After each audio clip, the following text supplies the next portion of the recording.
ഈ അധ്യായത്തോടുകൂടെ ഈ കഥ അവസാനിക്കുന്നു. ഡ്രൈവിങ്ങിനിടയിൽ കാർത്തിക്കിന് ഒരു മെസ്സേജ് വന്നു. കൺഫേംഡ്. അർജുൻ്റെ ആ മെസ്സേജ് കണ്ടതും കാർത്തിക്കിൻ്റെ മുഖത്ത് ഒരു സന്തോഷം നിറഞ്ഞു. കാർത്തിക് തിരിഞ്ഞ് ദേവനോട് പറഞ്ഞു, ചിലപ്പോൾ നമ്മൾ കരുതിയതിലും എളുപ്പമാകും കാര്യങ്ങൾ. അതെന്താ? അന്ന് ആ പ്രസൻറ്റേഷൻ കഴിഞ്ഞ് 2 ദിവസം കഴിഞ്ഞപ്പോൾ അജു വിളിച്ചിരുന്നു. ഞാനന്ന് പറഞ്ഞില്ലേ, ബാംഗ്ലൂർ പോകാൻ നേരം എൻ്റെ കൂടെ ട്രെയിനിങ്ങിനുണ്ടായിരുന്ന അർജുനെ പറ്റി.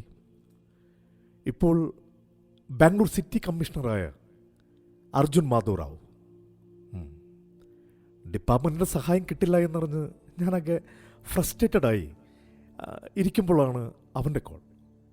കാര്യമെല്ലാം അറിഞ്ഞപ്പോൾ അവനൊരു സംശയം പറഞ്ഞു. അവനിപ്പോൾ ഡീൽ ചെയ്യുന്ന റെഡ്ഡി ഗ്രൂപ്പിൻ്റെ ഏറ്റവും വലിയ ശത്രുവാണ് ഈ KV ഗ്രൂപ്പ്. സത്യം പറഞ്ഞാൽ KV ഗ്രൂപ്പിനെ സംബന്ധിച്ചിടത്തോളം ശത്രുവായി കാണാൻ മാത്രമുള്ള ഗ്രൂപ്പൊന്നുമല്ല റെഡ്ഡി ഗ്രൂപ്പ്. ബാംഗ്ലൂരും മുംബൈയും ആസ്ഥാനമാക്കി പ്രവർത്തിക്കുന്ന ഒരു ചെറിയ ഗ്രൂപ്പാണ്. ഗോൾഡ് സ്മഗ്ലിങ്ങും പിന്നെ അത്യാവശ്യം മയക്കുമരുന്നും, അതാണ് അവരുടെ ഏരിയ. ഒരിക്കൽ ഈ ഡ്രഗ്സിൻ്റെ കേസിൽ KV ഗ്രൂപ്പുമായി ഈ റെഡ്ഡി ഗ്രൂപ്പിൻ്റെ ഇന്നത്തെ തലവനായ ആദിദേവ് റെഡ്ഡി ഒന്ന് കൊമ്പ് കൊടുത്തിട്ടുണ്ട്. പക്ഷെ അന്ന് കാര്യമറിഞ്ഞ ഈ ആദിദേവിൻ്റെ അച്ഛൻ ബാഹുല റെഡ്ഡി മകനെ കൊണ്ട് മാപ്പ് പറയിച്ച് കാര്യങ്ങൾ ഒത്തുതീർപ്പാക്കി.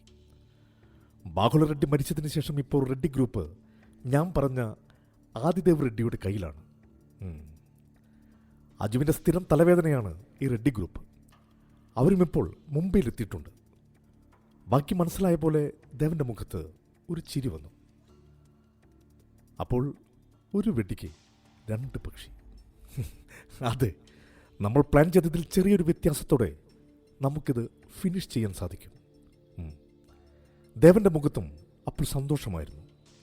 സന്തോഷത്തോടെ കാർത്തിക് ഫോണെടുത്ത് ആദ്യം അജുവിനെ വിളിച്ചു. പിന്നീട് മനുവിൻ്റെ നമ്പർ ഡയൽ ചെയ്തു. ഹലോ, മനു, പ്ലാൻ ചെയ്തതിൽ ഒരു ചെറിയ മാറ്റമുണ്ട്. നിങ്ങൾ മുംബൈയിലെത്തുമ്പോൾ എയർപോർട്ടിൽ നിങ്ങളെ കാത്ത് ഒരു അർജുൻ മാധവ് റാവു ഉണ്ടാവും. എൻ്റെ സുഹൃത്താണ്. അവൻ നിങ്ങളോടെല്ലാം പറയും. അതുപോലെ ചെയ്താൽ മതി. അതാണ് അല്പം കൂടെ സേഫ്. ശരിയേട്ടാ. ഓക്കെ, ഇറങ്ങിയില്ലേ? ഏട്ടാ ഡ്രൈവിലാണ്. ഓക്കെ. അത്രയും പറഞ്ഞ് ഫോൺ കട്ട് ചെയ്യുമ്പോൾ കാർത്തികിൻ്റെ മുഖത്ത് കാര്യങ്ങളെല്ലാം നന്നായി വരുന്നതിൻ്റെ സന്തോഷമുണ്ടായിരുന്നു. എയർപോർട്ടിൽ ചെല്ലുമ്പോൾ തന്നെ അവരെ കാത്തുകൊണ്ട് അർജുൻ നിൽക്കുന്നുണ്ടായിരുന്നു. അവരെ സ്വീകരിച്ച് അവരുമായി നേരെ മുംബൈ പോർട്ടിനടുത്തേക്കുള്ള ഹോട്ടൽ ആൻറ്റിക്കിലേക്ക് ചെന്നു. അവിടെ ചെന്ന് ഫ്രഷ് ആയതിനു ശേഷം എല്ലാവരും അജുവിൻ്റെ റൂമിൽ ഒത്തുകൂടി. കയ്യിലെ 15 ഇഞ്ച് നോട്ട് പാഡ് ടേബിളിൽ വെച്ച് അതിന് ചുറ്റും നിന്ന് അർജുൻ അവർക്ക് കാര്യങ്ങൾ പറഞ്ഞു കൊടുത്തു. അർജുൻ നോട്ട് പാഡിലെ ഒരു ഫോൾഡർ തുറന്നു. അതിൽ റെഡ്ഡി ഗ്രൂപ്പിൻ്റെ മുഴുവൻ ചരിത്രവും ഉണ്ടായിരുന്നു. അവർ അതിലൊന്നിൽ തൊട്ടപ്പോൾ സ്ക്രീനിൽ ആദിദേവ് റെഡ്ഡിയുടെ ചിത്രം തെളിഞ്ഞു. ഇത് ആദിദേവ് റെഡ്ഡി, റെഡ്ഡി ഗ്രൂപ്പിൻ്റെ സാരഥി, നിങ്ങൾ തീർക്കാൻ വന്ന KV ഗ്രൂപ്പിൻ്റെ ശത്രു. വീണ്ടും സ്ക്രീനിൽ കൈ ചലിപ്പിച്ചപ്പോൾ അതിൽ ഗൗതം റാണയുടെ പടം തെളിഞ്ഞു. ഇത് ഗൗതം റാണ. കാളിക്ക് വിനായകൻ എങ്ങനെയാണോ അതുപോലെയാണ് റെഡ്ഡിക്ക് റാണ. അപ്പോലക്സിൻ്റെ തകർച്ചയ്ക്ക് ശേഷം ഹാർബറിൽ വരുന്ന കൺസൈൻമെൻ്റ് എടുക്കാൻ വേണ്ടിയാണ് വിനായകൻ വരുന്നതെങ്കിൽ പുതിയൊരു കരാർ ഒപ്പിടാൻ വേണ്ടിയാണ് റാണയും കൂട്ടരും ഇപ്പോൾ മുംബൈയിൽ എത്തിയിട്ടുള്ളത്. VVK ഗ്രൂപ്പുമായി. VVK ഗ്രൂപ്പിൻ്റെ പ്രതിനിധിയായ മിസ്റ്റർ പ്രണവ് മൽഹോത്ര നാളെ റാണയെയും കൂട്ടരെയും കാണുകയില്ല. ബിക്കോസ് ഈസ് ഓൾറെഡി അണ്ടർ അവർ കസ്റ്റഡി. പക്ഷെ നാളെ മൽഹോത്ര വിളിച്ചു പറയുന്നതിനനുസരിച്ച് അവരും ഹാർബറിൽ എത്തിച്ചേരും. അതിനു മുൻപ് ഹാർബറിൽ വരുന്ന വിനായകനെയും ഗാങ്ങിനെയും നമുക്ക് ഫിനിഷ് ചെയ്യണം. അതിനുശേഷം വേണം അവിടെ വരുന്ന റാണയെയും ഗാങ്ങിനെയും തീർക്കാൻ. ഈ 2 ഗ്രൂപ്പുകളും തീർന്നു കഴിഞ്ഞാൽ പുറലോകം അറിയുക ഗാങ് വാർ ഉണ്ടായി എന്നും ഇവർ ഏറ്റുമുട്ടിയെന്നും ആവണം. Okay sir. പക്ഷേ ഇവരുടെ കയ്യിൽ ആയുധങ്ങളുണ്ടാവില്ലേ? ഉറപ്പായും ഉണ്ടാകും. പക്ഷെ നമ്മുടെ കയ്യിലും അതുപോലെ മികച്ച ആയുധങ്ങൾ തന്നെ ഉണ്ടാകും. കൂടാതെ നമുക്ക് മുംബൈ പോലീസിൻ്റെ പിന്തുണയുണ്ട്. എൻ്റെ സുഹൃത്തു കൂടിയ സഞ്ജുവും അവൻ്റെ ഗ്യാങ്ങും രാവിലെ തന്നെ ജോയിൻ ചെയ്യും. Okay, any doubts? അല്ല സർ, എന്തോ ചോദിക്കാനായി വാ തുറന്ന മണിക്കുട്ടൻ്റെ കാലിൽ വിക്കി ചവിട്ടി. മണിക്കുട്ടൻ്റെ വാ അടഞ്ഞു. അവൻ തിരിഞ്ഞു നോക്കിയപ്പോൾ വിക്കും സിദ്ധുവും അവൻ്റെ ദേഷ്യത്തോടെ നോക്കി. ചോദിച്ചോളൂ. ഹേയ്, അതൊന്നുമില്ല സർ. അജു മണിക്കുട്ടനെ നോക്കി. മണിക്കുട്ടൻ ഇല്ല എന്ന് ആംഗ്യം കാണിച്ചു. ഓക്കെ. ബാഗ് തുറന്ന് പിസ്റ്റളെടുത്ത് അവർക്ക് കൊടുത്ത് പിന്നെ ബുള്ളറ്റ് പ്രൂഫ് ജാക്കറ്റും. മനു അതെല്ലാം കൈനീട്ടി വാങ്ങി. അപ്പോൾ നാളെ കാണാം. Good night. Okay, good night sir. ഈ സാറ് വിളി വേണ്ടട്ടോ. അർജുൻ, വേണമെങ്കിൽ കാർത്തിക് വിളിക്കുന്ന പോലെ അജു എന്ന് വിളിച്ചോളൂ. ഓക്കെ അജു, അല്ല അജു ഏട്ടാ. ആ വിളി അർജുൻ ഇഷ്ടമായി എന്ന് അപ്പോൾ തെളിഞ്ഞ ചിരിയിലുണ്ടായിരുന്നു. അവർ റൂമിലെത്തി കിടക്കാൻ റെഡിയായപ്പോൾ ആവശ്യത്തോടെ പിസ്റ്റളും പിന്നെ ജാക്കറ്റിൽ നോക്കിയിരിക്കുകയാണ് മണിക്കുട്ടൻ. ഞാൻ തീരുമാനിച്ചു, ഞാൻ IPS എടുക്കും. അത് പറഞ്ഞു തീർന്നതും സൂരജ് ലൈറ്റ് അണച്ചു. Country peoples. പിറ്റേ ദിവസം അതിരാവിലെ തന്നെ നിമ്മൂസും ദേവനും ഒരുങ്ങിയിറങ്ങി. ആ സമയം കാർത്തിക് ഫോണിലായിരുന്നു. ഫോണിന്റെ മറുതലക്കൽ DGP ആയിരുന്നു. എടോ, താൻ പറയുന്നതൊന്നും മനസ്സിലാക്ക്. പോലീസുകാരൻ ആക്രമിച്ച പ്രതിയെ പോലീസ് വെടിവെച്ചു കൊന്നു. അങ്ങനെ കേസ് ഉണ്ടാവത്തുള്ളായിരിക്കും. പക്ഷെ എത്ര പേരെ? തൻ്റെ റിപ്പോർട്ട് പ്രകാരം തന്നെ എത്ര അധികം ക്രിമിനൽസ്? അങ്ങനെ 1-2 പേരായിട്ട് തീർക്കാൻ നമുക്ക് സാധിക്കുമോ? അങ്ങനെ തീർത്താൽ അടുത്ത നിമിഷം അവർ നമ്മളെയും അവസാനിപ്പിക്കും. മരിക്കാൻ പേടിയുണ്ടായിട്ടല്ല, പക്ഷെ അതോടെ ഈ കേസ് തേഞ്ഞു മാഞ്ഞു പോകും. അതുകൊണ്ടാണ് ഞാൻ പറഞ്ഞത് നിയമത്തിൻ്റെ വഴി നോക്കാമെന്ന്. ആദ്യം അവരുടെ സ്ഥാപനങ്ങളിലെല്ലാം ഒരേ സമയം ഒരു റെയ്ഡ്. അതിനുശേഷം എല്ലാവരെയും ഒരുമിച്ച് അറസ്റ്റ് ചെയ്യാൻ സാധിച്ചാൽ ആ സമയം നമുക്കൊരു എൻകൗണ്ടറിനെ പറ്റി ചിന്തിക്കാം. DGP പറഞ്ഞു. അയ്യോ സർ, അതുകൊണ്ടൊന്നുമല്ല. ഇന്ന് സത്യമായും എനിക്ക് കുറച്ച് അത്യാവശ്യ കാര്യമുണ്ട്. അതാണ്. റെയ്ഡ് നടക്കട്ടെ.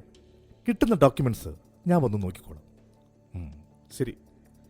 കാർ വാഗമൺ ലക്ഷ്യമാക്കി പാഞ്ഞു. കുറച്ച് കഴിഞ്ഞപ്പോൾ ഈരാറ്റുപെട്ടെത്തിയപ്പോൾ അവർ ഭക്ഷണം കഴിക്കാൻ കയറിയപ്പോൾ DGP വിളിച്ചതും KV ഗ്രൂപ്പിന്റെ ഇന്ത്യയിലുള്ള സകല ബ്രാഞ്ചുകളിലും ഇന്ന് 11:30 റെയ്ഡ് ഉണ്ടാകുമെന്ന് പറഞ്ഞ കാര്യം ദേവനെ അറിയിച്ചു. ദേവന്റെ മുഖത്ത് സന്തോഷത്തിന്റെ ചിരിമിന്നി.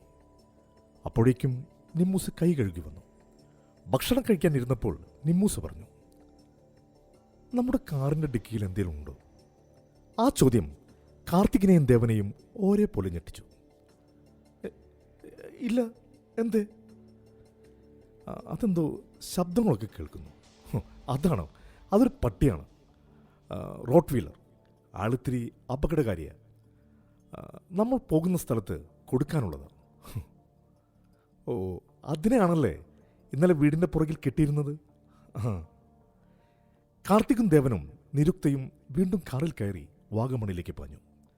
കാർത്തികിന്റെ കാർ തേയിലത്തോട്ടത്തിന് മുന്നിലെത്തിയ സമയം വിനായകനും ഗുണ്ടകളും ഹാർബറിൽ വെച്ച് ആക്രമിക്കപ്പെട്ടു.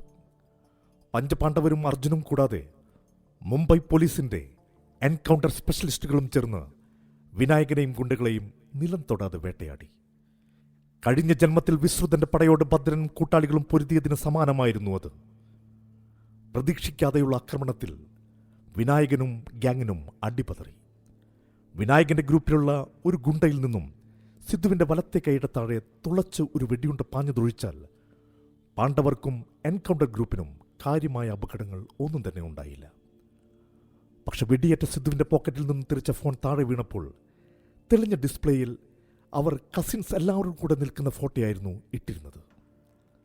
അത് കണ്ട വിനായകന്റെ മനസ്സിൽ അമ്മുവിന്റെ മുഖം തെളിഞ്ഞു. അന്ന് കാർത്തികിന്റെ വീട്ടിൽ തെളിവുകൾ അന്വേഷിച്ച് കയറുന്ന സമയത്ത് അമ്മുവിന്റെ പടം അവിടെ കണ്ടപ്പോൾ എവിടെയോ കണ്ടു മറന്ന പോലെ ആ ഫോട്ടോ കുറേ നേരം നോക്കി നിന്നിരുന്നു വിനായകൻ.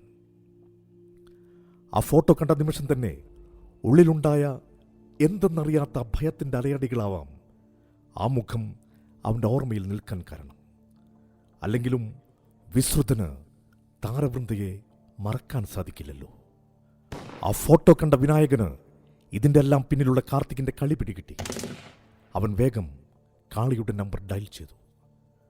മറുവശത്ത് കാളിയുടെ മൊബൈൽ ബെല്ലടിച്ചു. വിനായകൻ കോളിംഗ്. കാളി ഫോൺ എടുത്തു. വിനായകന്റെ സ്വരം ആകെ പരിഭ്രമിച്ചിരുന്നു. ആകെ ഇടിയും ബഹളവും വെടിയൊച്ചയും ഫോണിൽ കൂടെ കേൾക്കാം.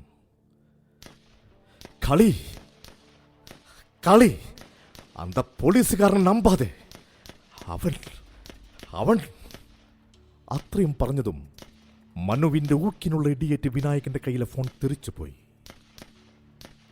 Hello hello. കൂടുതലൊന്നും ചിന്തിക്കാതെ മനു വിനായകന്റെ നേരെ നിറയൊഴിച്ചു.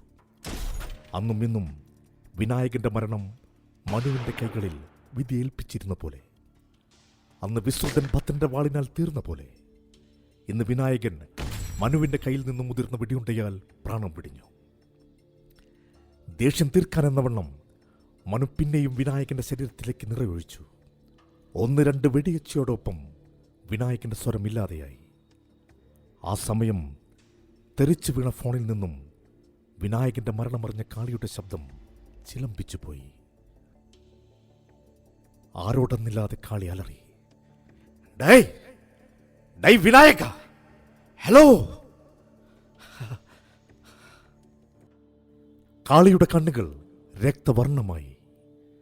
താഴെ കിടന്ന് പിടയ്ക്കുന്ന വാസ്തികയുടെ അവസ്ഥ അവനിൽ വേദന ഉളവാക്കി. കാർത്തികിന്റെ നേരെ കാളി കോപത്തോടെ അലറി. പക്ഷെ കയ്യിലിരിക്കുന്ന റിമോട്ട് അവനെ ആക്രമിക്കുന്നതിൽ നിന്നും കാളിയെ വിലക്കി. പക്ഷേ ഒട്ടും പ്രതീക്ഷിക്കാതെയുള്ള ഡോക്ടർ അമിത്തിന്റെ പിന്നിൽ നിന്നുള്ള ആക്രമണത്തിൽ കാർത്തികിന്റെ കയ്യിൽ നിന്നും റിമോട്ട് തെറിച്ചു.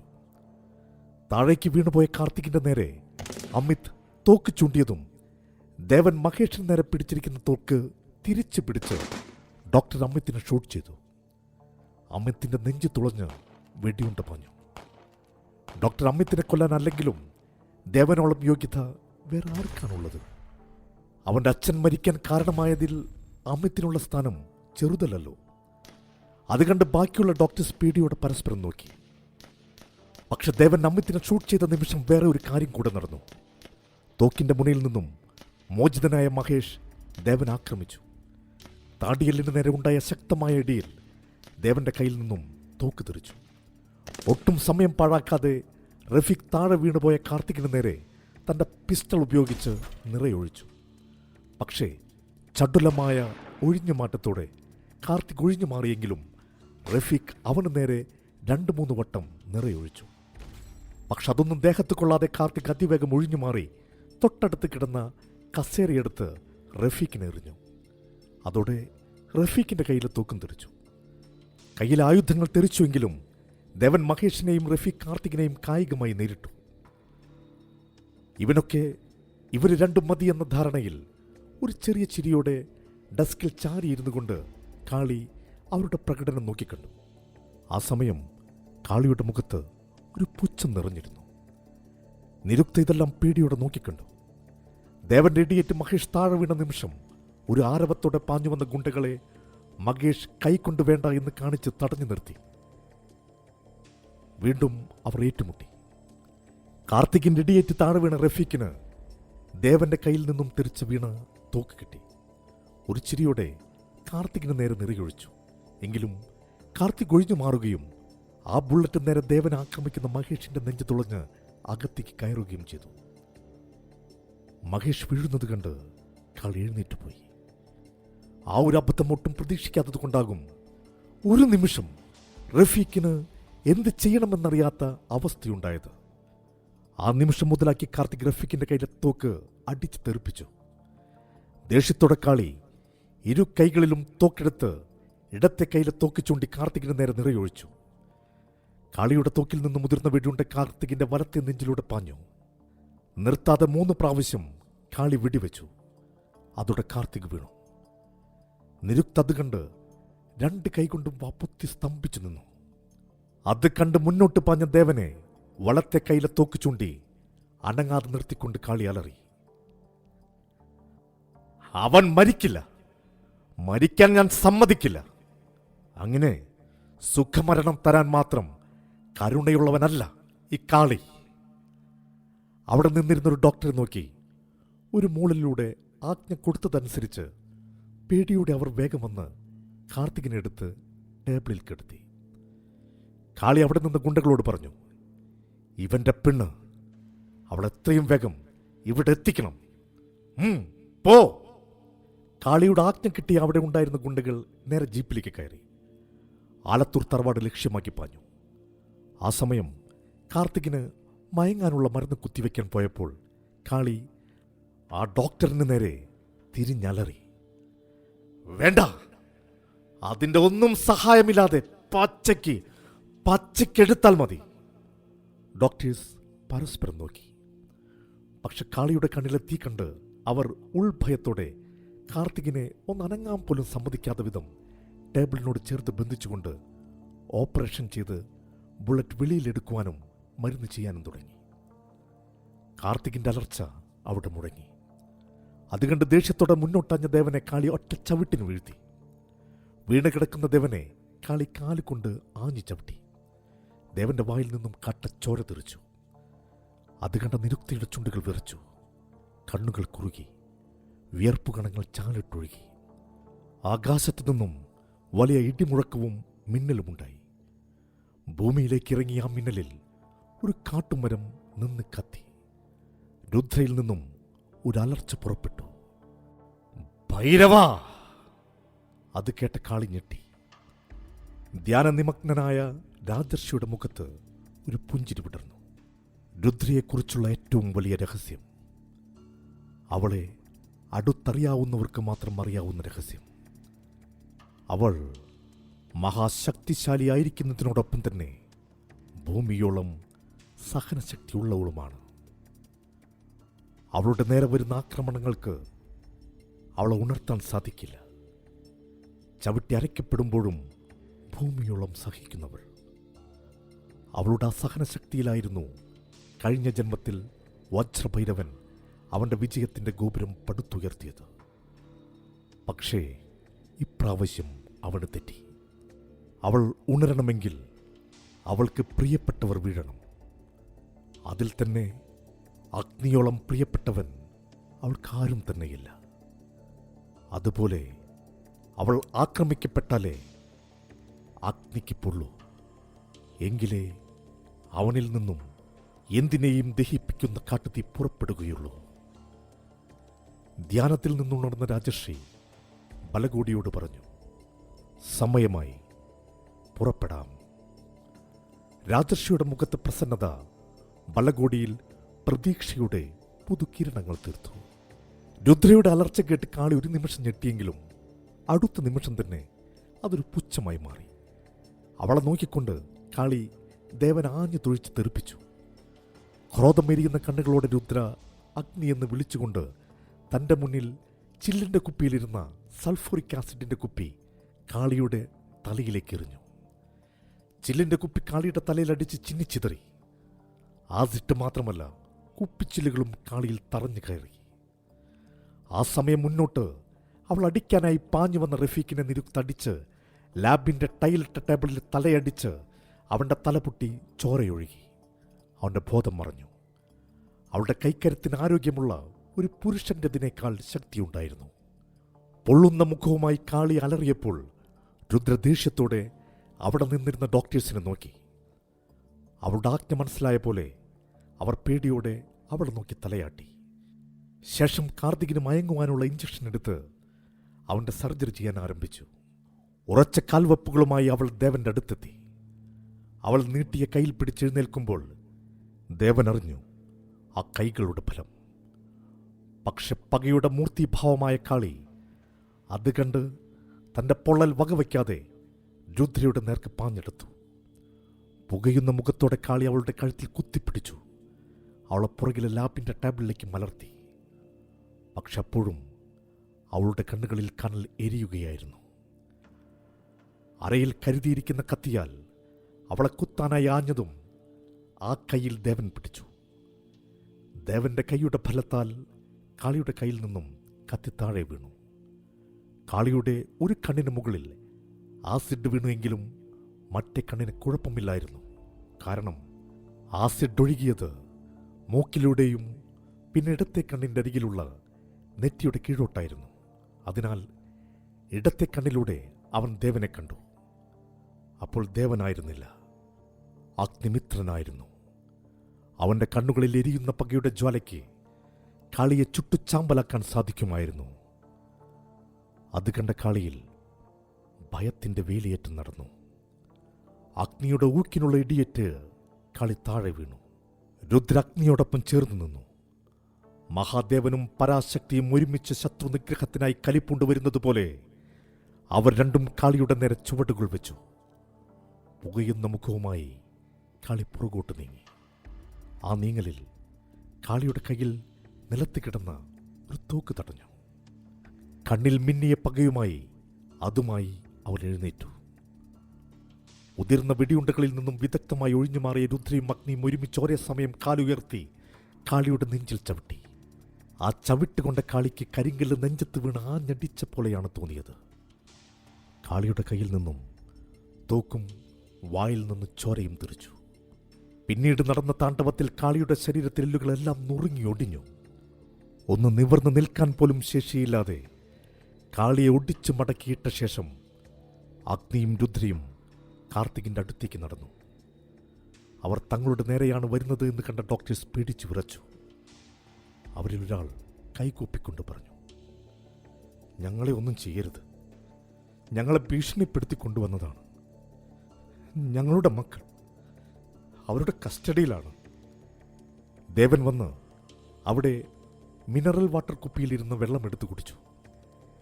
എന്നിട്ട് അവിടെ ഉണ്ടായിരുന്ന സ്റ്റൂളിൽ ഇരുന്നു കൊണ്ട് പറഞ്ഞു, പേടിക്കണ്ട, അവനെ രക്ഷിക്കേ. അവൻ ഒരു IPS ഓഫീസറാണ്. നിങ്ങളുടെ കുട്ടികളെ രക്ഷിക്കാൻ അവൻ വിചാരിച്ചാൽ സാധിക്കും.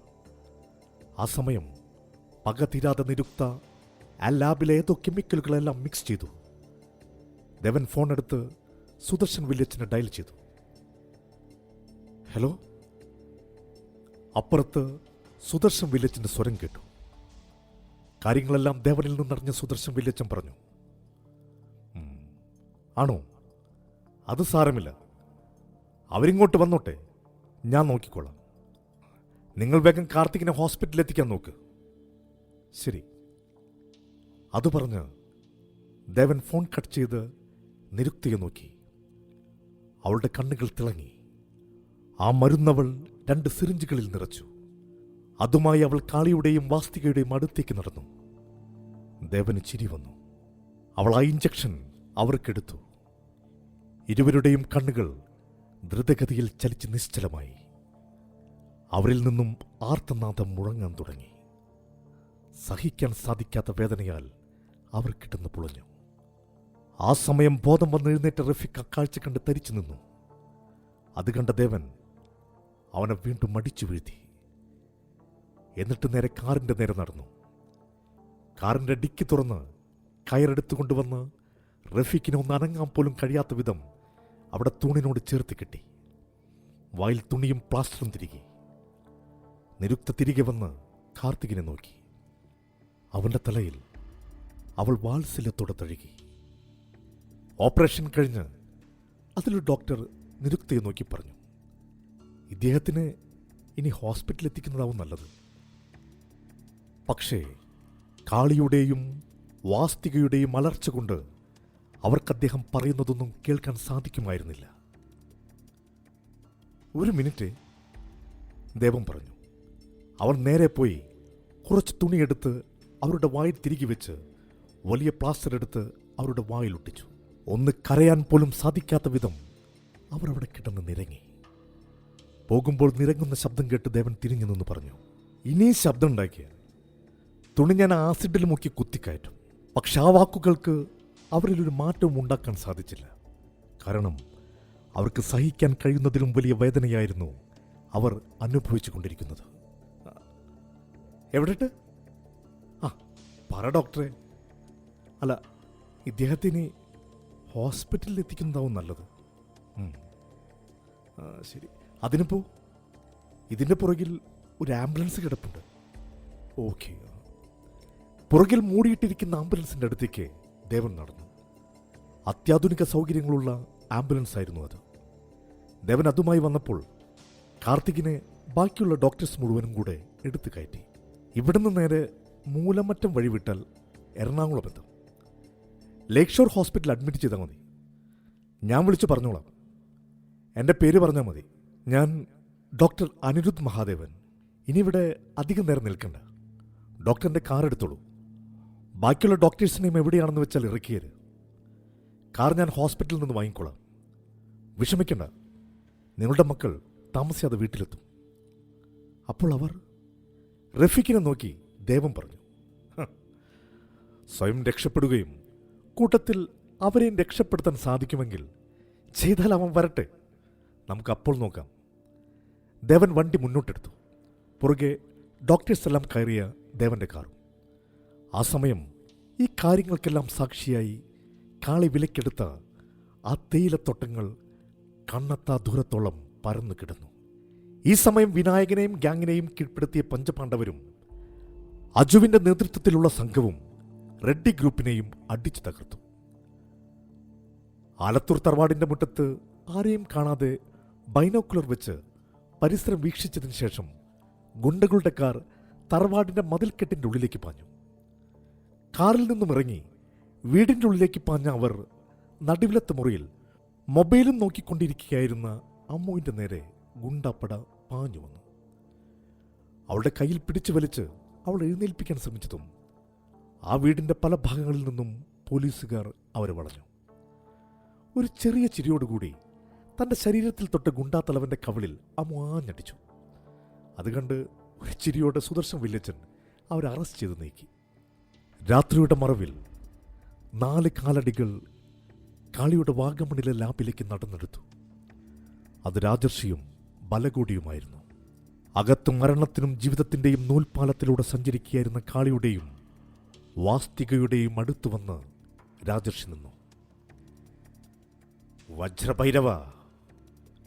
ആ വിളിയിൽ ആകെ അവശനായ കാളി കണ്ണു തുറന്നു നോക്കി. പതിയെ വാസ്തികയും രാജർഷിയെ നോക്കി. അവരുടെ കണ്ണുകളിൽ അവരുടെ കഴിഞ്ഞ ജന്മത്തിലെ കാഴ്ചകൾ മിന്നിമാഞ്ഞു. അതോടുകൂടി മുന്നിൽ നിൽക്കുന്ന രാജർഷിയെ കണ്ട് അവർ ഭയന്ന് വിറച്ചു.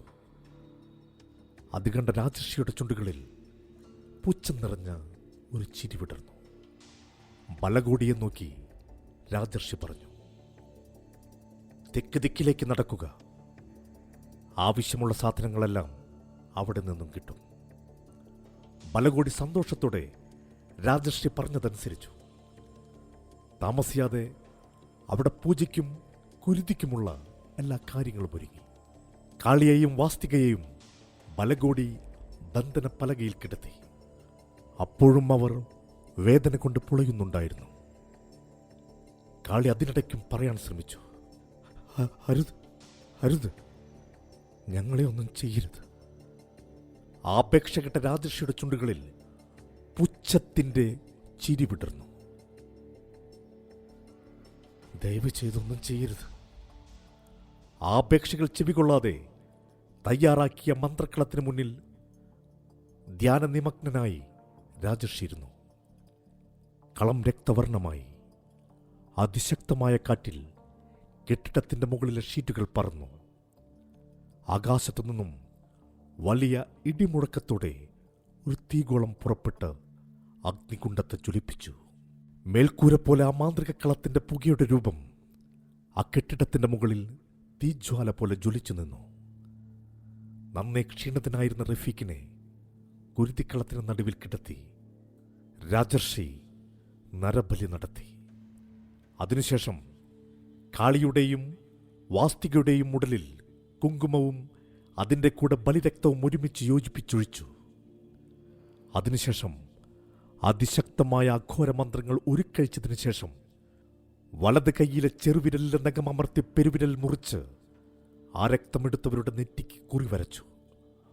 ബാക്കി രക്തം താലത്തിൽ വച്ചിരിക്കുന്ന പത്താണികളിലും ഒഴിച്ചു. മന്ത്രോച്ചാരണം ശക്തമായ നിമിഷത്തിൽ അദ്ദേഹം ഈ ആണികൾ അഗനാസിനിയുടെയും വജ്രഭൈരവന്റെയും നെഞ്ചിൽ അടിച്ചു കയറ്റി. അവരിൽ നിന്നും ഒരു ആർത്തനാദം മുഴങ്ങി. അതിനുശേഷം 2 അഷ്ടലോഹ കുടങ്ങളെടുത്ത് അദ്ദേഹം ആ കുടങ്ങളുടെ ഉള്ളിൽ ചെറിയ ചമതക്കോല് ചേർത്ത് വെച്ച് ചെറിയ ചിതയൊരുക്കി. അതിനുശേഷം മന്ത്രോച്ചാരണങ്ങളോടെ രണ്ടാമത്താണി അവരുടെ കണ്ടത്തിന് താഴെ അടിച്ചു കയറ്റി. കരയാൻ പോലുമുള്ള ത്രാണിയില്ലാതെ അവരിൽ നിന്നും ഒരു ഞരക്കം മാത്രമാണ് ഇപ്രാവശ്യമുണ്ടായത്. വീണ്ടും മാളിക്കത്തുന്ന അഗ്നിയെ നോക്കി മഹാ അഘോരമന്ത്രങ്ങൾ ഒരുക്കഴിച്ച അദ്ദേഹം മൂന്നാമത്തെ ആണി ഇരുവരുടെയും ഇടത്തെ വാരിയെല്ലുകൾക്ക് താഴെയും നാലാമത്തെ ആണി വലത്തെ വാരിയെല്ലുകൾക്ക് താഴെയും അടിച്ചു കയറ്റി. കണ്ണുനീർ മാത്രം അവരിൽ നിന്നും ഇടതടവില്ലാതെ ഒഴുകി. അഷ്ടലോഹക്കുടത്തിലെ ചമതക്കോലിന്റെ ചിതകൾക്ക് നടുവിൽ കർപ്പൂരം കത്തിച്ച് ചിത കൊളുത്തിയ ശേഷം അദ്ദേഹം മന്ത്രോച്ചാരണങ്ങളോടെ അഞ്ചാമത്തെ ആണി അവരുടെ നെറ്റിയിൽ അടിച്ചു കയറ്റി. അതോടുകൂടി അവരുടെ അവസാന ശ്വാസവും നിലച്ചു. പെട്ടെന്ന് തന്നെ ജപിച്ചു വെച്ച ചരടെടുത്ത് മന്ത്രോച്ചാരണങ്ങളോടെ അദ്ദേഹം അവർ ഇരുവരുടെയും ശരീരത്തിലെ ഒരു പ്രത്യേക രീതിയിൽ ആ അഞ്ചാണികളെയും ചേർത്ത് ബന്ധിച്ചു. കാളിയുടെയും വാസ്തികയുടെയും ആത്മാവ് ശരീരത്തിൽ നിന്നും വേർപെട്ട് തയ്യാറാക്കി വച്ചിരിക്കുന്ന അഷ്ടലോഹക്കുടത്തിലേക്ക് ചേർന്നു. അഷ്ടലോഹക്കുടം ഭദ്രമായി മന്ത്രോച്ചാരണങ്ങളോടെ അടച്ച അദ്ദേഹം എല്ലാം മംഗളമായി നടന്നതിന് ദേവിക്ക് സ്തുതി അർപ്പിച്ചുകൊണ്ട് എഴുന്നേറ്റു.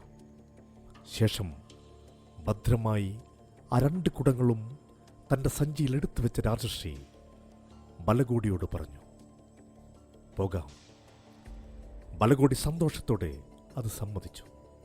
രാജർഷിയും ബലകോടിയും അവിടെ നിന്ന് തിരിഞ്ഞ് നടക്കാൻ ഇറങ്ങുമ്പോൾ തന്നെ കാളിയുടെയും വാസ്തികയുടെയും മൃതദേഹങ്ങളെ അഗ്നി ദഹിപ്പിക്കാൻ തുടങ്ങിയിരുന്നു. അവരുടെ ആത്മാക്കൾ ഒരിക്കലും അണയാത്ത അഷ്ടലോഹക്കുടത്തിലെ ആ അഗ്നിയിൽ ഒരു അലർച്ചയോടെ വെന്തുരുകുകയായിരുന്നു.